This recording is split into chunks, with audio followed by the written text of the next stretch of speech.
Hello students, how are you? آج ہم مغل دور کے ایک سسٹم جو مغل دور کا ایک بیک بون کی حیثیت رکھتی تھی، اس سسٹم کے یعنی منصبداری سسٹم کے بارے میں پڑھیں گے۔ منصبداری سسٹم اصل میں مغل بادشاہت کی ملٹری کو مینٹین رکھنے کے لیے ایک سسٹم تھا۔ یہ میر بخشی کے انڈر یہ کام کرتے تھے، اور منصبدار جو ہیں وہ اصل میں لوگ ہوتے تھے جو مینٹین کرتے تھے ملٹری کو، کیولری مین جو ہیں یا مسکٹیئرز ہیں، ان کو یہ مینٹین کرتے تھے۔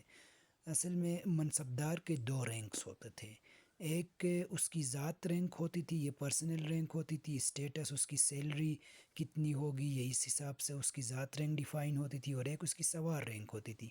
سوار رینک اس طرح ہوتی تھی کہ وہ کتنے کیولری مین وہ کیا کر سکتا ہے، پرووائڈ کر سکتا ہے، لیکن اس میں شرط یہ تھی کہ کیولری مین جتنے ہوں گے ان کے ڈبل اس نے گھوڑے بھی کیا کرنے ہوتے تھے، پرووائڈ کرنے ہوتے تھے، تاکہ جتنے بھی اگر ایک گھوڑا جنگ میں زخمی ہو جائے یا کمزور پڑ جائے تو اسی وقت وہ دوسرا کیا کر سکے، حصہ پورا کر سکے، اس کے بدلے میں لا سکے۔ 10 سے منصبداروں کی اس رینک شروع ہوتی تھی، اور پہلے 5000، لیٹر یہ 7000 تک بڑھا دی گئی تھی، اور یہ جو 10 سے 500 رینک ہوتی تھی ذات رینک، ان کو منصبدار کہتے تھے۔ 500 سے 2500 جو رینک ہوتی تھی ان کو امیر کہتے تھے، اور 2500 سے 5000 یا 7000 ان کو امیر اعظم کہا جاتا تھا۔ اب ایک منصبدار جو ہے وہ ایک دوسرے منصبدار کے انڈر کام نہیں کر سکتا تھا، اس کے لیے شرط یہ تھی کہ جو امیر ہے اس کی ذات رینک منصبدار کے رینک سے تقریباً 10 ٹائمز زیادہ ہونی چاہیے، تب یہ اس کے انڈر کیا کر سکتا تھا، کام کر سکتا تھا۔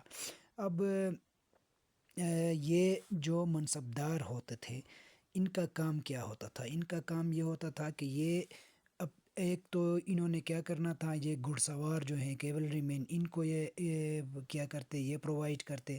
اس کے علاوہ تیر انداز یعنی بو مین، مسکٹیئرز، فٹ سولجر، سپورٹ اسٹاف، یہ ساری جو چیزیں ہیں یہ انہوں نے پرووائڈ کرنی ہوتی تھی، لیکن ان کی جو رینک ہے وہ اصل میں صرف اور صرف ان کی ذات اور یہ جتنے گھڑ سوار پرووائڈ کر سکتے ہیں اس کے مطابق ان کے کیا ہوتے تھے، ان کے رینکس ڈیسائیڈ ہوتے تھے، ان کو پیسے اسی حساب سے ملتے تھے۔ اب پہلے اس طرح ہوتا تھا کہ جو ٹرانسپورٹیشن ہے، یعنی ٹرانسپورٹیشن بھی منصبداروں سے، ٹرانسپورٹیشن کا ذمہ بھی ان کے پاس تھا، لیکن بعد میں یہ سینٹرلائزڈ کیا گیا۔ سینٹرلائزڈ کرنے کے بعد منصبداروں سے کیا کیا جاتا تھا، پیسے لیے جاتے تھے۔ اب منصبداروں کو پیمنٹ کس طرح ہوتی تھی؟ پیمنٹ اس طرح ہوتی تھی کہ ان کو جاگیریں دی جاتی تھیں یا ان کو ڈائریکٹ کیش پیمنٹ ہوتی تھی۔ کیش پیمنٹ اس طرح ہوتی ہے، اگر ایک منصبدار کا 30,000 کا لیٹ سپوز 7,000 کا رینک ہے، ذات رینک ہے، تو اس کو 30,000 کیا ملتی تھی، پیسے ملتے تھے۔ اب ایک سینٹرلائز سسٹم اس طرح تھا کہ ان کو چیک کیا جاتا تھا کہ کوئی جھوٹ تو نہیں بول رہا ہے کوئی منصبدار کے اس کے پاس، یا یہ بھی چیک کرنا کہ بغاوت نہ ہو، اس لیے ہیٹروجینٹی جو ہے وہ بھی مینٹین رکھنا ضروری تھا۔ مطلب یہ ہے کہ آپ اپنے جو منصبدار ہے وہ اپنے اس میں کیولری مین میں مغل کو بھی ریکروٹ کرے، ہندوؤں برہمنس کو بھی ریکروٹ کرے، جٹ کو بھی ریکروٹ کرے، یعنی جتنے بھی کاسٹ انڈیا میں تھے ان کو وہ سب ان میں سے وہ کیا کرے، ریکروٹ کرے، ہیٹروجینٹی کو برقرار رکھے۔ اس کے علاوہ ان کو ٹیریٹریز کو مختلف ٹائم میں مختلف ان کو ٹاسک اسائن کیے جاتے تھے، کبھی پولیٹیکل کبھی ملٹری۔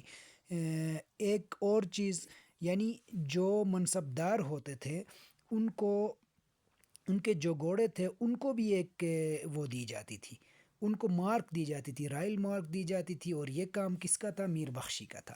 اب میر بخشی ان کو جو وہ دیتا تھا، ان کو مارک دیتا تھا، اس کو داغ کہا جاتا تھا، داغ ان کو دیا جاتا تھا۔ اور جو کیولری مین تھے، جو گھوڑ سوار تھے، ان کو جو دیا جاتا تھا، اسائن کیا جاتا تھا، اس کو کیا کہتے تھے، اس کو چہرہ کہا جاتا تھا۔